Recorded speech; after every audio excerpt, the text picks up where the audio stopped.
ये आकाशवाणी है। अब आप विशाल शर्मा से समाचार सुनिए।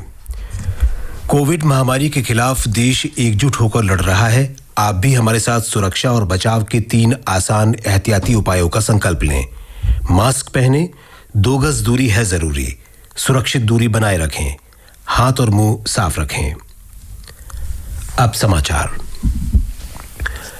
प्रधानमंत्री नरेंद्र मोदी वियतनाम के प्रधानमंत्री नुएन युआन फुक के साथ इस समय वीडियो कॉन्फ्रेंस के माध्यम से चर्चा कर रहे हैं। चर्चा की शुरुआत करते हुए श्री मोदी ने कहा कि वियतनाम भारत की एक्ट ईस्ट नीति और भारत प्रशांत विजन का महत्वपूर्ण स्तंभ और सहयोगी है। उन्होंने कहा कि भारत और वियतनाम के बीच संबंध विभिन्न क्षेत्रों में तेजी से बढ़ रहे हैं। हम वियतनाम के साथ अपने संबंधों को एक लॉन्ग टर्म और स्ट्रेटेजिक व्यू से देखते हैं। इंडो पैसिफिक रीजन में पीस, स्टेबिलिटी एंड प्रॉस्पेरिटी हमारे साझा उद्देश्य हैं। इस क्षेत्र में स्थिरता और शांति कायम रखने के लिए हमारी साझेदारी महत्वपूर्ण योगदान दे सकती है।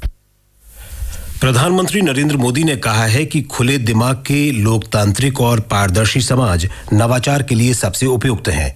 आज 6ठे भारत जापान संवाद सम्मेलन को वीडियो कॉन्फ्रेंस के माध्यम से संबोधित करते हुए प्रधानमंत्री ने कहा कि वैश्विक विकास पर चर्चा सिर्फ कुछ देशों के बीच नहीं हो सकती है।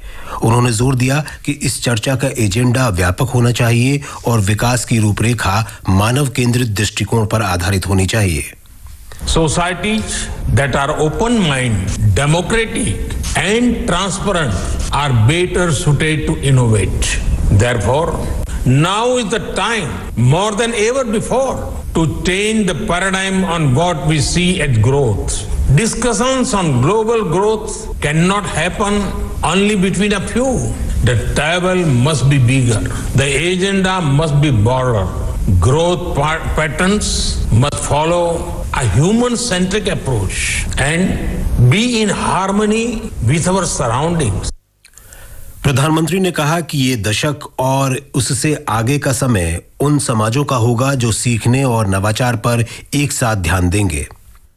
This is the first Samvad happening at a critical moment of human history. Our actions today will shape the discourse in the coming times. This decade and beyond will belong to these societies that place a premium on learning and innovating together. It will be about nurturing bright young minds who will add value to the humanity in the times to come. Shri Modi ने कहा कि ये वो समय है जब हमें अपने प्राचीन मूल्यों का स्मरण करते हुए आने वाले समय के लिए तैयारी करनी होगी। सरकार ने आंदोलनकारी किसानों से अगले दौर की वार्ता के लिए तारीख तय करने को कहा है। कृषि मंत्रालय के एक वरिष्ठ अधिकारी ने किसान संगठनों को लिखे पत्र में मुद्दों को हल करने के लिए बातचीत का आग्रह किया है। पत्र में कहा गया है कि सरकार मुद्दों का हल ढूंढने के लिए नई दिल्ली के विज्ञान भवन में अगले दौर की बैठक आयोजित करने की इच्छुक है। सूचना और प्रसारण मंत्री प्रकाश जावड़ेकर ने कहा है कि सरकार कृषि के लिए राष्ट्रीय ई गवर्नेंस परियोजना को उन्नत बनाकर कृषि क्षेत्र में नई प्रौद्योगिकी लाने का हर संभव प्रयास कर रही है। एक ट्वीट में उन्होंने कहा कि किसानों की भलाई और कृषि उद्योग का विकास केंद्र सरकार के इन प्रयासों में शीर्ष प्राथमिकता पर हैं। पश्चिमी उत्तर प्रदेश के किसानों ने नए कृषि कानूनों का समर्थन किया है। हिंद मजदूर किसान समिति के एक शिष्टमंडल ने कल नई दिल्ली में कृषि मंत्री नरेंद्र सिंह तोमर से भेंट की और नए कृषि कानूनों के समर्थन के बारे में उन्हें एक ज्ञापन सौंपा। हिंद मजदूर किसान समिति 7वां किसान संगठन है जिसने कृषि कानूनों पर सरकार का समर्थन किया है।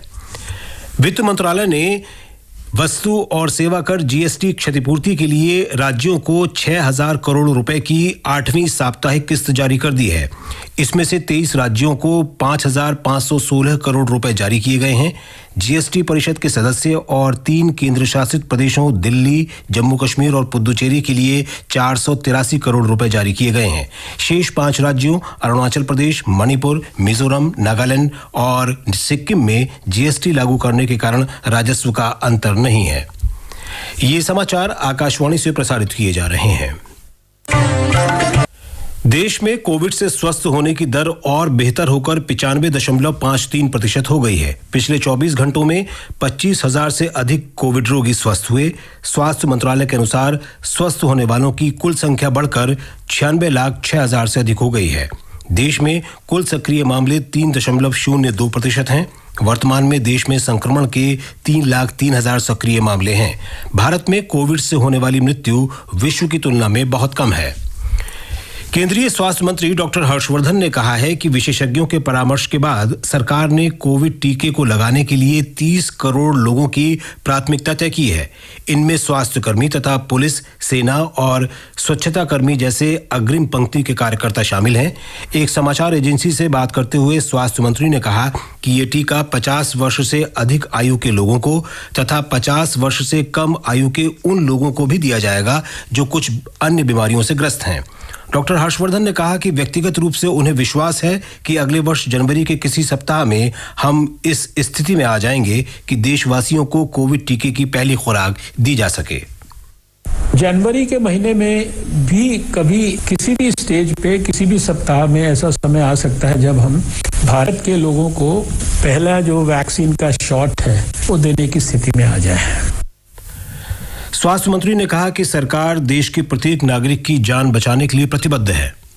वैक्सीन को रिसर्च करने के लिए कोविड कवच योजना है, उसमें 900 करोड़ रुपए फाइनेंस मिनिस्टर ने अनाउंस किए। सरकार तो अपनी तरफ से सब प्रयास कर रही है।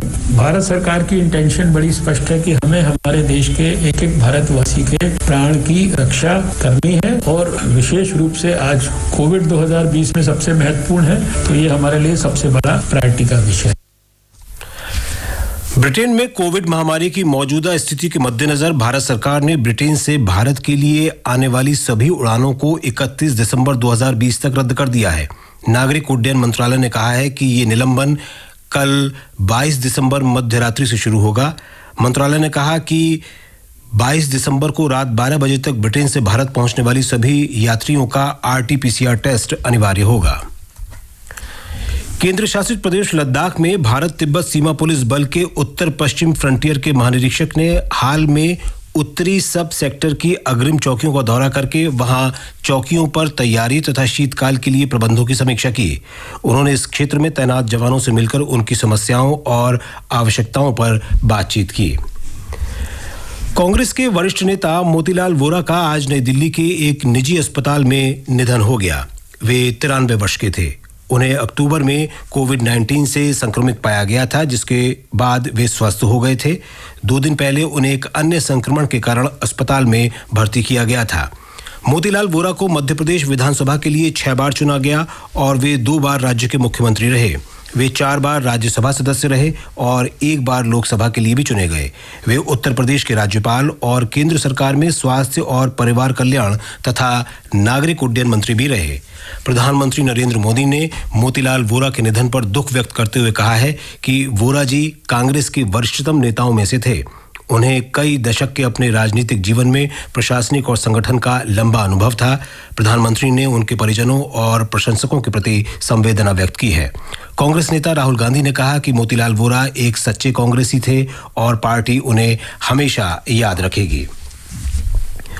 निर्वाचन आयोग के महासचिव उमेश सिन्हा के नेतृत्व में एक उच्च स्तरीय शिष्टमंडल कल केंद्र शासित प्रदेश पुदुचेरी जाएगा। शिष्टमंडल पुदुचेरी में होने वाले विधानसभा चुनावों की तैयारियों का जायजा लेगा। पर्यावरण मंत्री प्रकाश जावड़ेकर ने आज भारत में तेंदुओं की 2018 की स्थिति के बारे में आज रिपोर्ट जारी की। इस अवसर पर उन्होंने कहा कि इस समय देश में 12,852 तेंदुए हैं। उन्होंने कहा कि 2014 के अनुमानों की तुलना में देश में तेंदुओं की संख्या में 60% वृद्धि हुई है। हिमाचल प्रदेश के ज्यादातर क्षेत्र शीतलहर की चपेट में है। जनजातीय जिले लाहौल स्पीति का प्रशासनिक केंद्र केलोंग राज्य का सबसे ठंडा स्थान बना हुआ है, जहां तापमान 0 से 11 डिग्री नीचे दर्ज किया गया। कल्पा, मनाली और मंडी में भी तापमान 0 से नीचे रिकॉर्ड किया गया। इसके साथ ही ये समाचार बुलेटिन समाप्त हुआ।